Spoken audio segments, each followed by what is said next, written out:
going to take us to school. Yeah. Okay, let's get this show on the road. Yeah, so we'll just stay for this one. Yes, yes. Excuse me, you're waiting for a banjo player? Yes. Oh, my God, so I sad. know. My mother will never believe it. That's why I fight the thing, I was in ambush. I was just right. Hanging around coaching us for 2 hours. With the Scottish notes, you know. That time when we met on the steps, wasn't it that you and me on the steps of that place that we were going up, you know? Yes. Down in Edward Edward Street, yeah. And then we were sat there and nobody came, we were cheering. Yeah, we said. Father Rock really said in then, didn't he? And you gave me 2 records, 2 LPs of the 3 Grammys. We're talking about the first time we met. Actually, mathematics is 4 of them. Actually, there's 4 dragons. It's 4 dragons. Right, right. I lost one. How do you lose a dragon? Okay. I'm just going to very quickly put things away with the backpack you have anyway. So I will see you in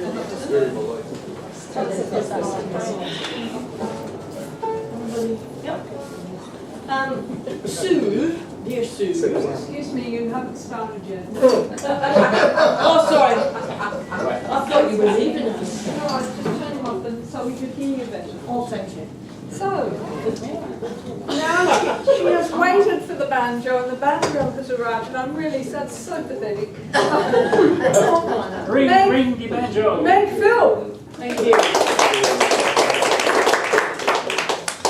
We'll just sing it. Want to tell a little bit of the story? I'll tell a little bit of the story. My friend Sue finds songs, and she was singing away this song, and she said, "Hey, you should sing this." It's all a Scottish word. It's Scottish, and and I had never heard it before, so we've been practicing a little. You don't want to overdo it. So this is a song that I'll talk about when we're finished. Tell me a story about. But you have to pay attention to Maggie in the song. And Maggie, yeah, you need to know that my name was originally Margaret, and as I grew up I got called MEG, Maggie. Is that enough? Yeah, that's MEG, Maggie, Margaret. And it wasn't until I came to Australia I thought, look at that, I'll tell them my name's Meg. So when I hit Australia I became Meg, alright? So.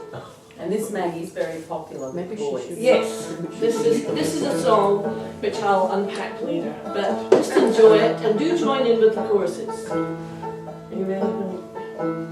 Oh, what will all the lads do when Maggie gangs away?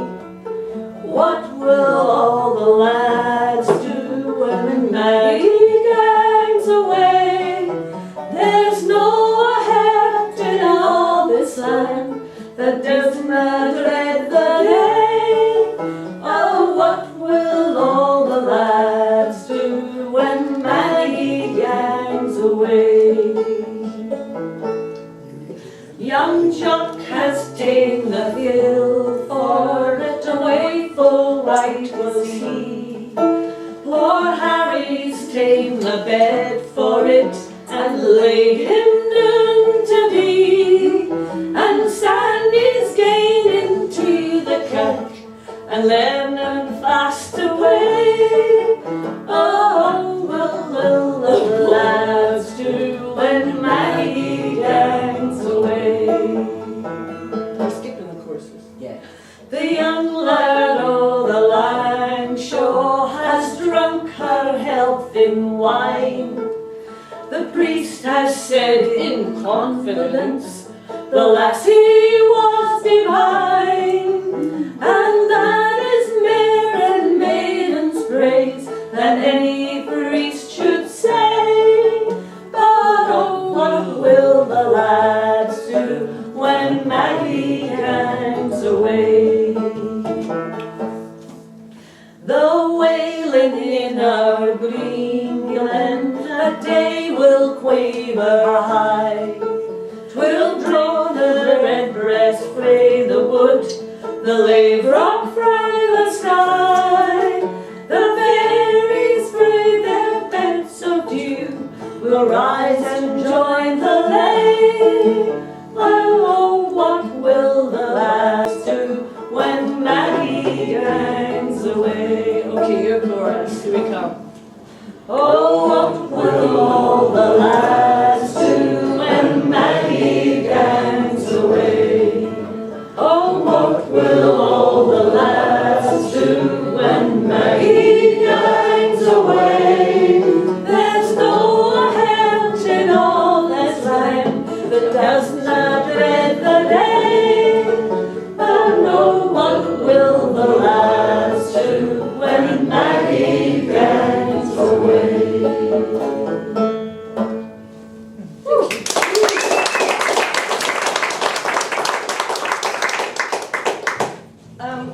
So the song is very interesting in that it was written by the Ettrick shepherd, James Hogg.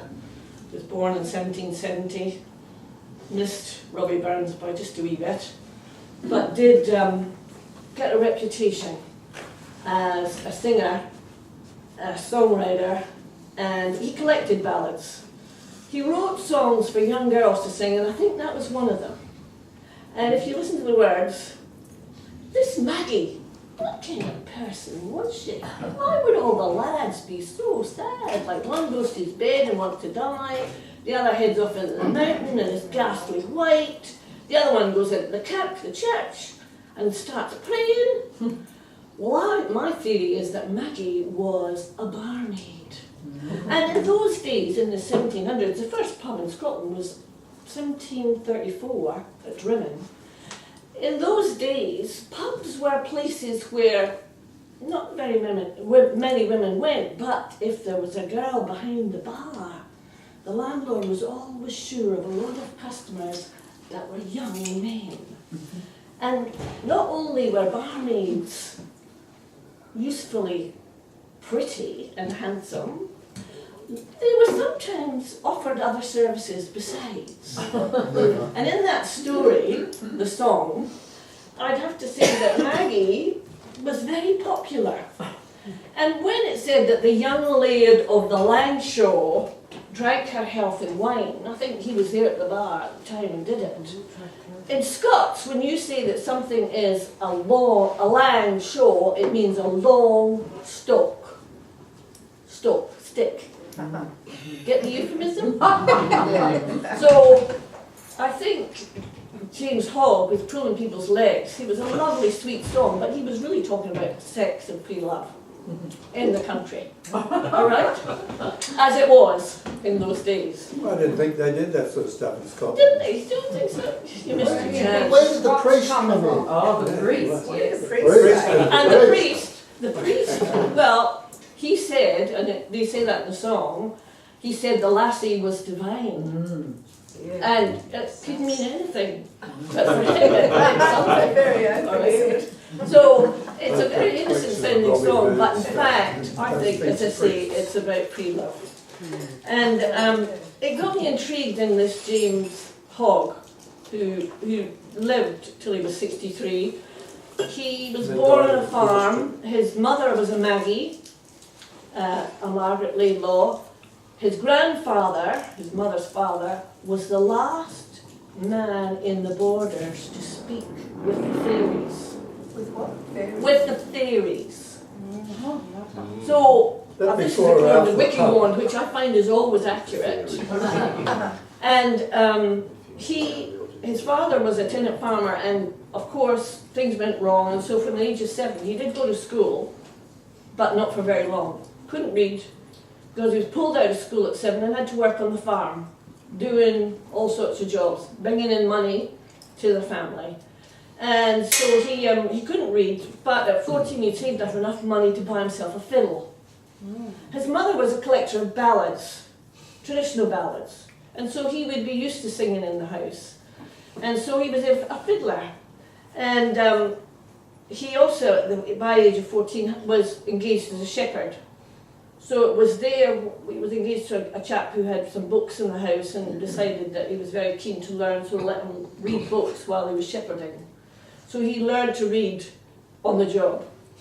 He ended up being adopted, by, if you like, by Sir Walter Scott.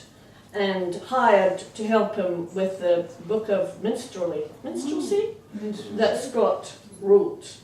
And he also wrote an unauthorised biography of Scott, which caused a bit to do. He did start seriously writing. He wrote novels, he wrote poems, he wrote sketches. He was in a literary society for shepherds.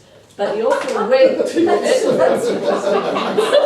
know, look, you hear these What things. sort of books would they read? I wonder. I know, no, they wrote their own. Oh, they wrote them. They're sheep, obviously. Would figure quite large, you know. Just easy. A sheep. You could practice it on the sheep. Yeah. Romances, of course. Isn't there So- a famous book Sue called Lamb's Tale?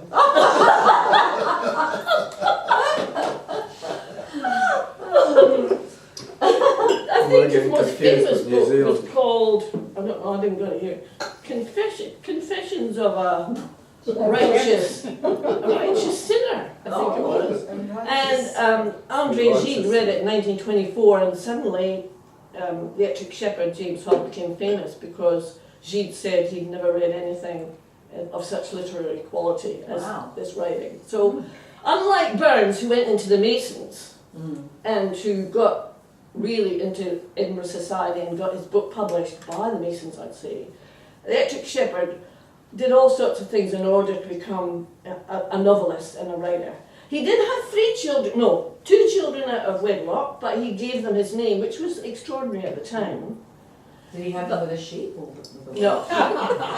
And he did marry, he married a Margaret Phillips. And had 4, another Maggie, and had 4 children by her. And by the time he was famous, he wrote that last collection of sketches and tales of an Ettrick shepherd when he was 54. He actually, how he died was, winter time, he's 63, and as they do in Scotland, let's go out for a bit of sport. And so he went out to a curling match. Curling means frozen loch, marble stones, people with brushes up the front, and they try and hit the puck up the end. So he actually fell through the ice. Was terribly sick afterwards. Poor man. So he did actually take to his bed after that, and he died. So that's the story of the man who wrote What Will All the Boys Do? Great So it's a great story. So how much time have I got for more? 10 minutes. This is a story that I'll have a go at telling. It comes from an ancient Sanskrit collection of Hindu tales. And it goes something like this. It's got sheep in it. There was once a Raja who was really bad-tempered, very powerful, but he had such a way that nobody dared cross him. Anybody who did was punished. Now this Raja, whose name was Sarap Pratak, had a very wise and learned man as his vizier. His vizier Darimai was a quiet man. His name meant the peaceful one, whereas the Raja's name meant the power of the sun. The vizier was very calm and he never was troubled by anything. He gave his Raja good advice and was most trusted. The other servants in the court did not like that. They tried to get rid of the vizier. He was too powerful. But when anyone ever spoke against him, the Raja punished them severely. Sent them off. No, I won't have you say anything wrong about my vizier. And the vizier didn't like that. His master, the Raja, gave him a beautiful house, beautiful horses, but Dari had fortunately married a wife of his choosing, and she chose him. Her name was Timati, and she loved him, he loved her. They both loved each other equally. And they would talk often of their fortune. And Dari said, don't take it for granted because it can't always go on like this. The way life is, something will happen. And it did. One day in court, the Raja asked his vizier to do something that the vizier felt was totally unconscionable. And he said, "Oh, Raj, please think again. Your conscience will never leave you. If you do this thing, it is a bad thing to do." Well, he said it in front of witnesses. So the Raja just lost his head, yelled for the guards and said, "Take him away. I want him put in a tower, left to die. How dare he countermand me?" And the soldiers came, and they weren't really keen to do anything to this vizier, because the vizier stayed really calm, and he looked at his master and said, "I will obey my master's command. I am his servant. As he wishes, I shall do." And so he walked out of the court and was led to a great tower outside the city wall. And he was put in this tower right on the roof. He was left there in the heat of the sun. It was midday, no food, no water, and left to die. There was a railing around the top, and he could look down. It was quite a ways down, and just left there. Sentries were left at the foot with a small door and an alcove where they sat, but he was left. Now, his wife, bloody Nazi, she was anxious that when he didn't show up that night for dinner, she thought she must find out what was happening. She quickly put on a cloak and she went outside into the streets and went to the marketplace, because that was a place where there was always someone around walking. And she heard what had happened to her husband. She didn't know what to do, but she knew she had to do something. So she waited till it was really dark, midnight, moon, stars, and she went to the place that she heard he'd been imprisoned. And when she got to the foot of the tower, she called up to him, "My husband, are you there? How can I help you?" And her husband came. She saw his black sheep leaning over the railings and said, "Wife, oh, you can save me, but you must listen carefully, not too loudly, because if the sentries hear us, there will be no help for me." And he told her then that he wanted her to bring a beetle, some honey, 60 yards of silk, as fine as a spider could spin, 60 yards of cotton, 60 yards of twine, and 60 yards of rope that might bear his weight, and to do it quietly and quickly and tell no one. To come back. She wanted to know, why a beetle? Why honey? But he said, "No, please go, sleep well, come back tomorrow night at this time, and bring everything I've asked." Well, she went home. She wasn't sure what to do, because if she was to help him to escape, surely that would seal his fate. He would be killed. But she couldn't bear the thought of her husband starving up there. The heat of the sun was too much.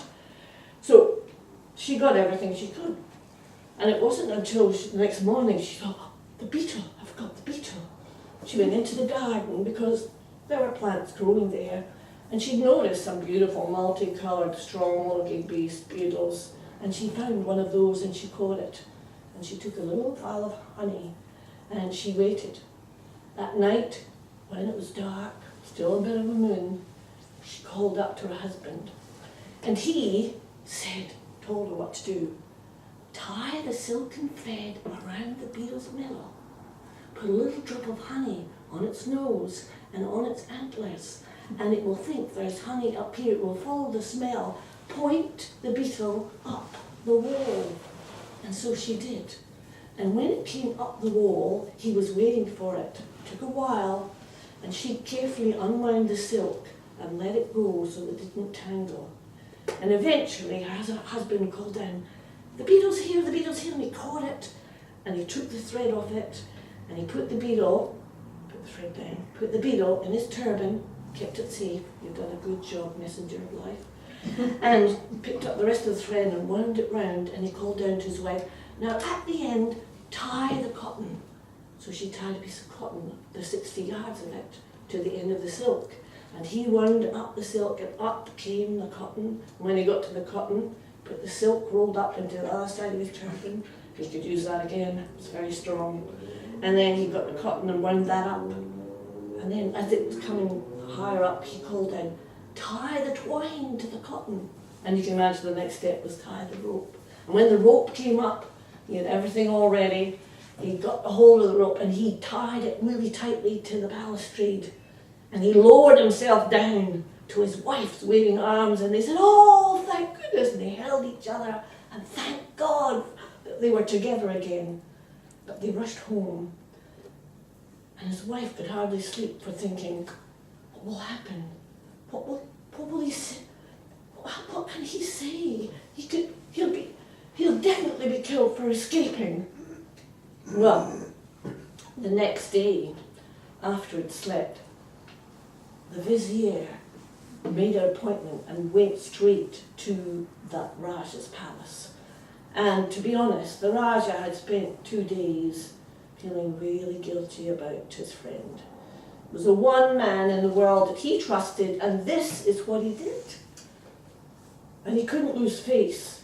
He wanted to send for him, but he was quite pleased to hear that he was at the door. He called him in and pretended he was angry. Come in, come in, come in. What are you doing here? What other person has helped you escape from that tower? Oh, dear Raj, light of my life, I have to tell you, it was a miracle. I thought my end was near, and I couldn't believe it when a great bird flew up towards the tower. It was an enormous eagle, he said. And that eagle seemed to swoop down at me. It knew I was hungry and thirsty. I thought it was going to do me in, and then it just swept me up and flew with me right home to the balcony of my wife's room. And there I landed, and I have come straight here. Now, the vizier was glad that he was back. It was a miracle from God. Surely he needed to treat this man with the respect he deserved. So he took him back into his position on his right hand. And his wife, well, she went on to worry. Why don't you tell him the truth? He's bound to find out. He's bound to find out. The vizier said, just wait. And of course, in time, the truth did come out. But by that time, the vizier had been such a strong ally and friend to his master, the Raja, that when the Raja died, he became the leader, the Raja of that part of India, and his son became vizier after him. Thank you. Thank